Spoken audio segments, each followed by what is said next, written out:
poder de tal forma así empezar a hablar alrededor de este tema de educación para la paz desde un pretexto, que es el pretexto de un correo electrónico que, repito, me llega.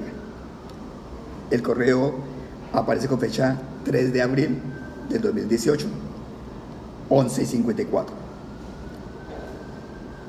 Estimado profesor Díaz, mi nombre es Ekaterina Sitnikova y soy una estudiante de segundo año de maestría en el Instituto de Altos Estudios Internacionales y de Desarrollo de Ginebra. Actualmente estoy trabajando en mi tesis sobre el tema de la educación para la paz como herramienta principal para promover una cultura de paz. Y también trabajo como consultora en las Naciones Unidas en el campo de entrenamiento, de mantenimiento de la paz y la educación para la paz. Mi área de interés académico se refiere a fundamentos conceptuales y teóricos detrás de la cultura actual del movimiento por la paz y la forma en que se afectan o no la eficacia y sostenibilidad de los proyectos sobre el terreno. También voy a tener una breve parte de estudio de caso, centrándome en 2 países, uno de los cuales es el de Colombia, que presenta un caso muy singular de conflicto profundamente arraigado. Miren todo lo que nos dicen desde afuera. Teniendo en cuenta su experiencia en el área y en profundidad de la experiencia, me pregunto si sería posible que por favor comparta conmigo algunos de sus puntos de vista sobre el tema, presumiblemente en forma de una entrevista de Skype. Creo que comprendería una excepcionalmente valiosa contribución a mi investigación. Leo tal cual, porque van a ver que es una persona que no maneja el español. En el caso de su generoso acuerdo, por favor, amablemente, sugiera un intervalo de tiempo que sería el más conveniente para usted. También puedo enviar una lista tentativa de preguntas o temas para una entrevista semiestructurada. De antemano, gracias. Estoy mirando y oyendo de usted y muchas gracias por el tiempo de permanencia en la materia. Atentamente, Ekaterina Sitnikova. Entonces, más o menos como ocurrió con Manizales, una llamada en un lugar no esperado, yo digo, ¿qué tiene que ver Ginebra conmigo? ¿Qué tiene que ver Ekaterina conmigo? Y sobre todo, ¿y cómo ella accede a mí? Ginebra, Pereira, y no es Ginebra Valle, es Ginebra el país. ¿Qué lógica se hay allí en el mundo? Entonces, primer elemento, mundo globalizado. Segundo, ¿por qué la interlocución? Porque hay un tema en común, que ella esboza allí, el tema de la paz, que es un movimiento mundial. Tercero, en ese movimiento mundial nos están mirando, pero nosotros no nos damos cuenta de ello, por la cotidianeidad. No nos damos cuenta ni del conflicto ya vivido, que está en alguna forma en transición, por eso post-conflicto, ni nos damos cuenta que estamos iniciando una novedad, que es la novedad de un proceso de paz.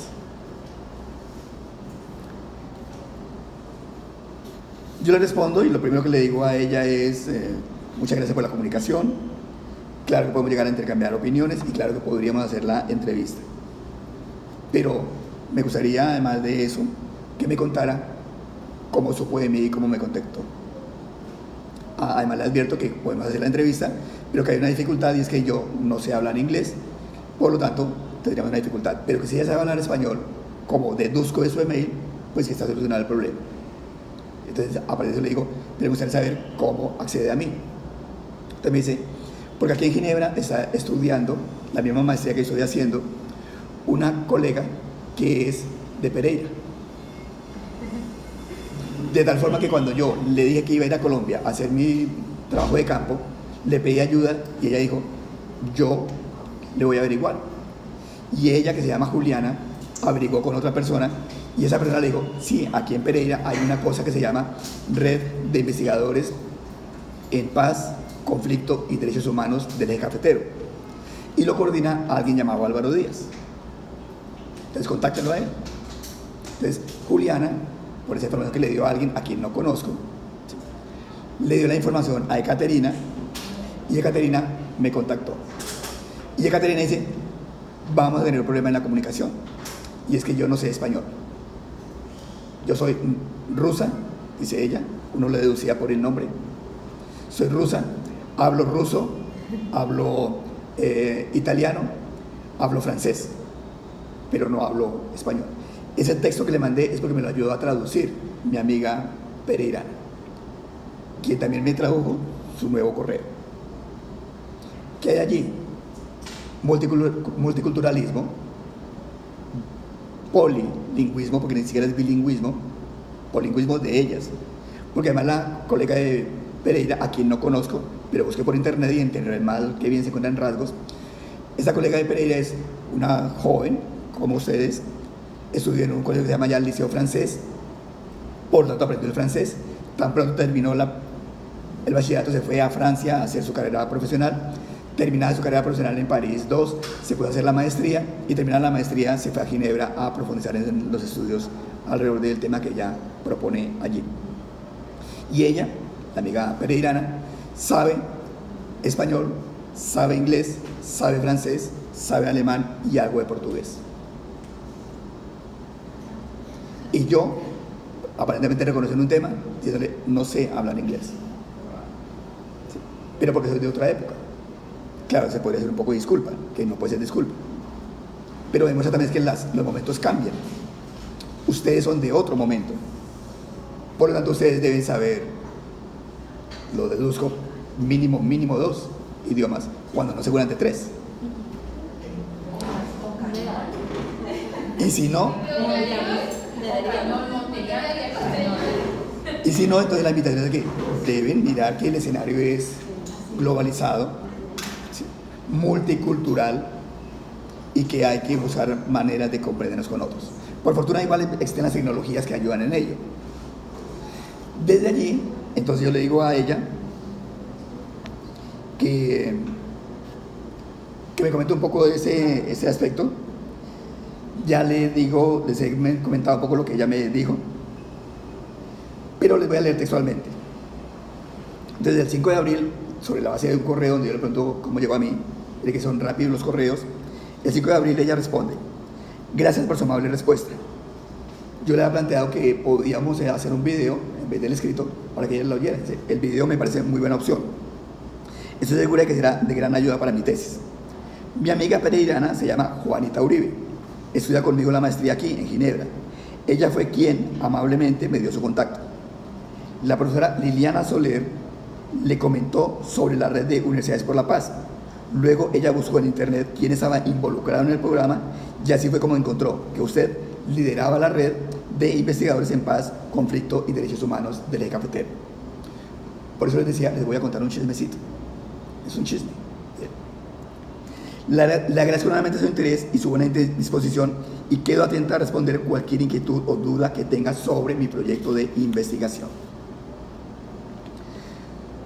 Sobre eso entonces le doy unos links, le planteo un par de videos que puede llegar a ver y unos textos, dentro de otros los que ustedes al día de hoy han leído, o sabiendo que lo están leyendo en Ginebra se motivarán a leer ahora. Sobre eso ella responde lo siguiente: ella hizo la tarea de leer y responder rápido. El 9 de abril, 4 días después, responde lo siguiente: estimado profesor Díaz, y aquí van a ver ustedes cómo entramos más directamente en el tema del seminario. Ya estamos en él, pero de forma mucho más clara. En primer lugar, me gustaría agradecerle mucho por los enlaces proporcionados. Lamentablemente, no pude acceder al primer artículo de Cultura de Paz y Democracia como estilo de vida. O sea, ella tuvo la misma dificultad que han tenido ustedes al día de hoy. No lo encontró en el link. ¿Sí? Porque parece que en el link no está, pero sí en el PDF. Ni a través del enlace no pudo ver en la tabla de contenido para ese tema, ni a través de la búsqueda en Google. En cuanto a los videos, le he pedido a un amigo que habla español para que los vea conmigo y los traduzca. Pero me dijo que solo podrá hacerlo la próxima semana. Sin embargo, usando la traducción automática, he logrado leer el capítulo de su libro sobre pensamiento crítico, el de Claxon. Y debo decir que el enfoque de este capítulo y las ideas que planteé allí corresponden en gran medida a lo que tuve en relación con mi propia investigación. Qué lástima no poder comprender los videos. Entonces, Tendré que confiar en este artículo para compartir mis pensamientos con usted. En mi investigación, al igual que usted, utilizo las teorías críticas de la justicia y utilizo la pedagogía crítica. Gramsci, Habermas, Spivak, Freire, Montessori. Mire que todos conocidos por nosotros también, o al menos la mayoría. Pero también postestructuralistas, principalmente Foucault, para centrarme en las relaciones de poder en todos los niveles, desde la creación de programas globales de ciudadanía, ciudadanía y paz, ciudadanía y educación, ciudadanía y ambiente, ciudadanía y transferencias metodológicas a nivel internacional, hasta su implementación sobre el terreno. Subrayo esto porque ustedes están haciendo una especialización en intervención psicosocial, y a veces pareciera que la intervención psicosocial se aleja de elementos teóricos, y aquí ella da claramente y explícitamente cuáles son los fundamentos teóricos desde los cuales hace ella intervención en los temas que ella acabamos de referenciar. O sea, para ella al menos es fundamental la teoría en términos de la intervención. Al realizar una revisión bibliográfica, descubrí que los estudios que analizan la dinámica de poder desde un punto de referencia constructivo son escasos en esta área en particular, en la educación para la paz, y que hay muy pocos que incorporan explícitamente el poder como un elemento crucial y omnipresente de la realidad social. Al mismo tiempo, he descubierto que muchas teorías, incluidas las críticas, de hecho tienen esa suposición implícita. Por lo tanto, estoy muy interesada en conocer su opinión al respecto, y creo que eso se refleja en las preguntas que he incluido en el cuestionario. Otro tema que, en mi opinión, está estrechamente relacionado con el primero es el papel de los componentes espirituales en los programas de educación para la paz. No necesariamente religiosos, sino espiritual, que atraiga algunos niveles internos más profundos. Quizá el elemento de la emoción podría allí tener que ver. Incluso una breve descripción de los programas educativos muestra que muchos de ellos se llevan a cabo con la participación de organizaciones religiosas.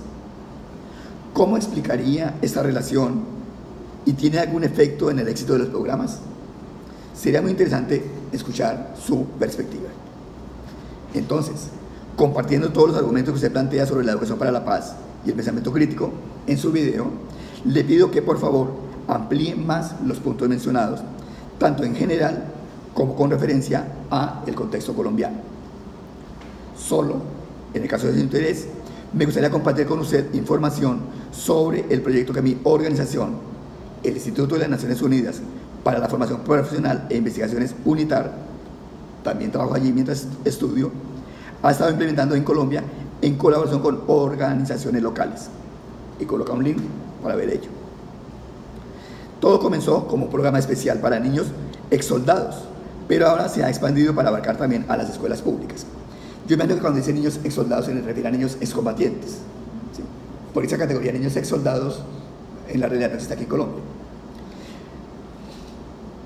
Estoy usando esta información en mi investigación como un ejemplo de proyecto particular en Colombia. A la espera de escuchar sus pensamientos, les deseo un muy buen inicio de semana. Cordial saludo, Caterina. Ya estamos en confianza, entonces ya se quitó el apellido y ya es Caterina. Sí.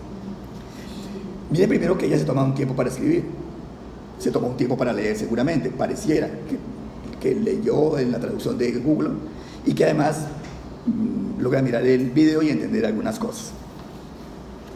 Ella, entonces, me va a plantear un formulario de preguntas que se espera que yo le resuelva. Porque dice, me gustaría que además me resolviera en amplitud, de nivel global y de nivel local, estas inquietudes que plantean en el mail, más el siguiente cuestionario. Dejo las preguntas, no porque las vayamos a resolver acá, sino para que ustedes las piensen también desde ustedes. Yo las vi y me parece que son muy interesantes y pertinentes para una reflexión como la del día de hoy. Simplemente que una reflexión de este calibre implicaría un seminario mucho más amplio, no solamente las 8 horas que tenemos al día de hoy. Entonces, las preguntas son las siguientes. Primero, personalmente, ¿cómo definiría usted seguridad? ¿Qué es educación para la paz para usted? ¿Qué y quién debe debería cubrir ese tema? Segundo, si actualmente está involucrado en algún proyecto particular sobre educación para la paz, cuénteme un poco sobre ese proyecto. Cualquier cosa que considere importante. Por ejemplo, objetivos, instituciones participantes, financiación, público, objetivo, metodología. Tercero, ¿han realizado alguna evaluación de proyectos pasados o presentes de educación para la paz? ¿Los resultados fueron satisfactorios? En general, ¿cree que la mayoría de los proyectos de educación para la paz en Colombia ofrecen resultados sostenibles? Cuarto, en su opinión, ¿dónde y cómo debe producirse la educación para la paz? En particular, ¿cree que la inclusión de un programa fuera del currículo oficial puede influir en su percepción, efectividad y alcance? ¿Por qué el gobierno debería escoger o acoger u objetar la inclusión de programas de educación para la paz en los programas escolares oficiales?